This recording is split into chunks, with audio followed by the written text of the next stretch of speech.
আসসালামু আলাইকুম। Samsung Galaxy note 20 ultra এটা হচ্ছে 2020 সালের স্যামসাং এর ফ্ল্যাগশিপ। আমরা আলট্রা যে ফোনগুলো দেখি স্যামসাং এর প্রত্যেকটাই অসাধারণ হয়, এখানে সর্বোচ্চ মানের স্পেক্স দেওয়া হয়। 2020 সালে যখন ফোনটা লঞ্চ হয় তখন এখানে স্যামসাং সর্বোচ্চটাই দিছিল তাদের। তো আমরা মূলত আজকে এই ফোনটা নিয়ে কথা বলবো।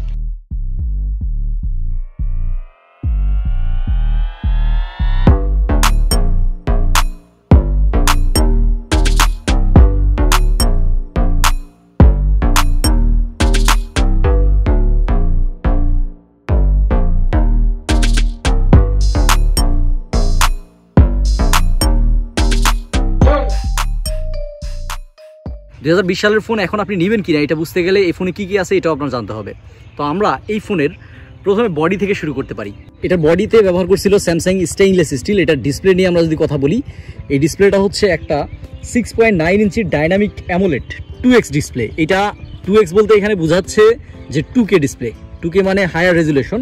এটা রেজুলেশনটা আছে 1440x3088 496 পিপিআই। পিপিআই হচ্ছে পিক্সেল পার ইঞ্চ, অর্থাৎ প্রতি ইঞ্চিতে এটার যে পিক্সেলের পরিমাণ। এখন পিক্সেল যত বেশি হবে আপনি ডিসপ্লেতে আপনার যে কন্টেন্ট ওয়াচিং এক্সপিরিয়েন্সটা আছে ওইটা আরও ভালো হয়। এই ডিসপ্লেটা HDR10+ সাপোর্ট করে, অর্থাৎ HDR যে কন্টেন্টগুলো আছে এই HDR কন্টেন্টগুলো এটাই আপনি খুব সুন্দরভাবে দেখতে পারবেন। ডিসপ্লেতে স্যামসাং বরাবরই ভালো। তারা 2020 সালে যে ডিসপ্লেটা দিছিল ওইটা ওই সময়ের বেস্ট। নট অনলি ওই সময়ের বেস্ট, এখনও 2024 সালে এটার যেই রিফ্রেশ রেট আছে এটা হচ্ছে 120 হার্জের। রিফ্রেশ রেটটা 120 হার্জের সাথে সাথে এই ফোনে গরিলা গ্লাস ভিক্টাসের প্রোটেকশন দেওয়া আছে। ডিসপ্লেটায় আমরা দেখতে পাচ্ছি যে আন্ডার ডিসপ্লে ফিঙ্গারপ্রিন্ট আছে। আন্ডার ডিসপ্লে ফিঙ্গারপ্রিন্টটাও বেশ ফাস্ট।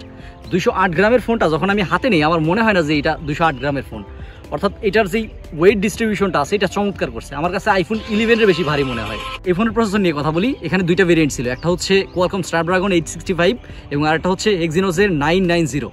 দুইটাই 7 ন্যানোমিটার আর্কিটেক্টে বিল্ড। এখন এক্সিনোসটা ভালো না স্ন্যাপড্রাগন ভালো, এখানে ক্লিয়ারলি অবশ্যই আমি বলবো স্ন্যাপড্রাগন আগায় থাকবে। এখানে স্ন্যাপড্রাগন ভালো এই কারণে যে স্ন্যাপড্রাগন অনেক বেশি স্টেবল হয়। আমরা জানি যে অ্যান্ড্রয়েডের যত চিপ আছে স্ন্যাপড্রাগন, মিডিয়াটেক অথবা আপনি কোয়ালকম বলেন, কোয়ালকম স্ন্যাপড্রাগনই অবশ্যই স্ন্যাপড্রাগন। এবং এক্সিনোস আমরা জানি হুয়াওয়ের একটা আছে, এটা হচ্ছে কিরিন। তো ওইখান থেকে স্ন্যাপড্রাগনই সবসময় আগায় থাকে। তো যদি সম্ভব হয় অবশ্যই স্ন্যাপড্রাগনটা নেন। এই ডিভাইসটা যখন গ্লোবালি লঞ্চ হয় তখন এটা এক্সিনোস দিয়ে আসছিল 990 দিয়ে, এবং এটা ইউএসএর মার্কেটের জন্য, শুধুমাত্র ইউএসের জন্য স্ন্যাপড্রাগনে আসছিল। যদি সম্ভব হয় অবশ্যই স্ন্যাপড্রাগন নেন। এখন খুব বেশি যে পিছনে থাকবে স্ন্যাপড্রাগনের থেকে এক্সিনোস, বিষয়টা এরকম না। আমি আপনাদের অ্যান্টুটু বলে দিই, দুইটাতেই অ্যান্টুটু আপনি 7 লাখের উপরে পাবেন। তবে স্ন্যাপড্রাগনের ক্ষেত্রে প্রায় 7.5 লাখের মতো অ্যান্টুটু আসে। গিগবেন্সের হিসাবে এটার সিঙ্গেল কোরের যে স্কোর সেটা হচ্ছে 848 এবং স্ন্যাপড্রাগনের হচ্ছে 1127। মাল্টি কোরে এটার যে স্কোর সেটা হচ্ছে এক্সিনোসের ক্ষেত্রে 2688 এবং স্ন্যাপড্রাগনের ক্ষেত্রে 3299। অর্থাৎ আপনি বলতে পারেন যে স্ন্যাপড্রাগন সিঙ্গেল কোর এবং ডাবল কোর অর্থাৎ মাল্টি কোরেও আগায় থাকতেছে। তো মূল বিষয় আমি যেটা বলতে চাচ্ছি সেটা হচ্ছে যদি সম্ভব হয় তাহলে প্রসেসর ইউনিটের ক্ষেত্রে আপনি অবশ্যই স্ন্যাপড্রাগনের নেন। এই ফোনটায় 5G কানেক্টিভিটি আছে, অর্থাৎ 5G সাপোর্ট করে। র্যাম ভেরিয়েন্ট নিয়ে কথা বলি, এটায় বেস ভেরিয়েন্ট ছিল হচ্ছে 8GB এবং স্টোরেজ ছিল হচ্ছে 128GB।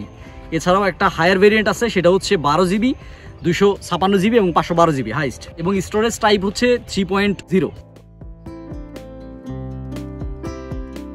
এটার ক্যামেরা নিয়ে কথা বলি, ক্যামেরা হচ্ছে মোস্ট ইম্পর্টেন্ট পার্ট। আইফোনের মতো স্যামসাংয়েও ক্যামেরা আমরা জানি অনেক ভালো হয় ফ্ল্যাগশিপের ক্ষেত্রে। এখানে 3টা লেন্স ব্যবহার করছে।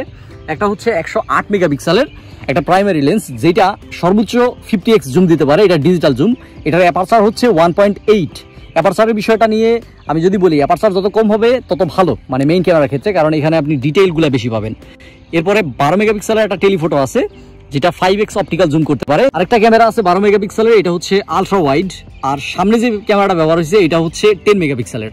তো এইটাতেও আপনি 4K 60 করতে পারবেন, এবং এটার যে মেইন ক্যামেরা আছে এখানেও 4K 60 প্লাস এখানে মোস্ট ইম্পর্টেন্ট 8K তে ভিডিও সম্ভব। 8K ফুটেজ আসলে কোথায় ব্যবহার হয় এটা বাংলাদেশে আমরা খুব কম মানুষই আছি যারা 8K ফুটেজ আমরা ব্যবহার করি। আসলে খুব কম সফটওয়্যারও আছে যেগুলোর মাধ্যমে আসলে 8K রেকর্ড করা যায় বলতে এডিট করা যায়। সো 8K ফুটেজ আমি দেখাইতে পারবো না।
এই ফোনের আরও কিছু বিষয় নিয়ে কথা বলি। এটা হচ্ছে টাইপ সি পোর্ট ব্যবহার করছে, এটার যে স্পিকার আছে স্টেরিও স্পিকার এবং এস পেন, অবশ্যই এস পেন কিন্তু এই ফোনগুলোতে থাকে এবং এটা চমৎকার জিনিস, ঠিক আছে। এটা খুবই অ্যাকুরেট, খুবই ভালো কাজ করে, এতে কোনো সন্দেহ নাই। আপনি যে কোনো কিছু এখানে লিখতে পারেন, এটা খুব অ্যাকুরেটলি কাজ করে। So S pen 10 out of 10। S পেনটা আমরা অনেকেই পছন্দ করি, স্যামসাংয়ের এস পেনটা আসলে খুব সুন্দর কাজ করে। সো এস পেনটাও এখানে আছে। এটার সাউন্ড কোয়ালিটি, নেটওয়ার্ক কানেক্টিভিটিও বেশ ভালো, সাউন্ড কোয়ালিটি, স্পিকারগুলা যথেষ্ট ভালো কাজ করে, লাউড স্পিকার আছে। এটার আরেকটা বিষয়ে কথা বলতে হয়, সেটা হচ্ছে ব্যাটারি মোস্ট ইম্পর্টেন্ট একটা পার্ট।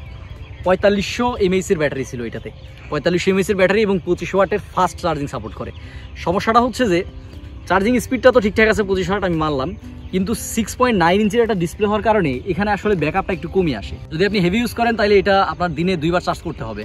যদি নর্মাল ইউজ করেন দেন এটা এখনো পর্যন্ত আপনার একটা ভালো ব্যাকআপ দেবে। আমি যদি ঘন্টার হিসাব বলি তাহলে এটা বলা যায় যে এটা আপনার 5 থেকে 5.5 ঘন্টার একটা স্ক্রিন অন টাইম দিতে পারবে। সো এটাও খারাপ বিষয় না, আমি বলবো যে নর্মাল ইউজারের জন্য এটা ঠিকঠাক আছে। বাট হেভি ইউজার যদি হন তাহলে আমি বলবো যে এটা থেকে একটু দূরত্ব বজায় রাখেন। আরেকটা বিষয় সেটা হচ্ছে আপনি সিম কয়টা এটাতে দিতে পারবেন। এখানে একটা সিম সাপোর্ট করে, একটা হচ্ছে ন্যানো সিম, তো একটার বেশি সিম এখানে সাপোর্ট করবে না। তাহলে বিষয় হচ্ছে যে যদি আপনার বাজেট এটা নেওয়ার মতো হয় এবং আপনি যদি একটা ভালো ক্যামেরা চান, একটা ভালো ডিসপ্লে চান, স্যামসাং এর ডিসপ্লে মানে অসাধারণ ব্যাপার সেবার, যদি একটা ভালো ডিসপ্লে ভালো ক্যামেরা চান তাহলে 2024 সালে একটা ভালো অপশন হইতে পারে। সো যদি আপনার বাজেট থাকে তাহলে এখনো পর্যন্ত আপনি এটা কনসিডার করতেই পারেন।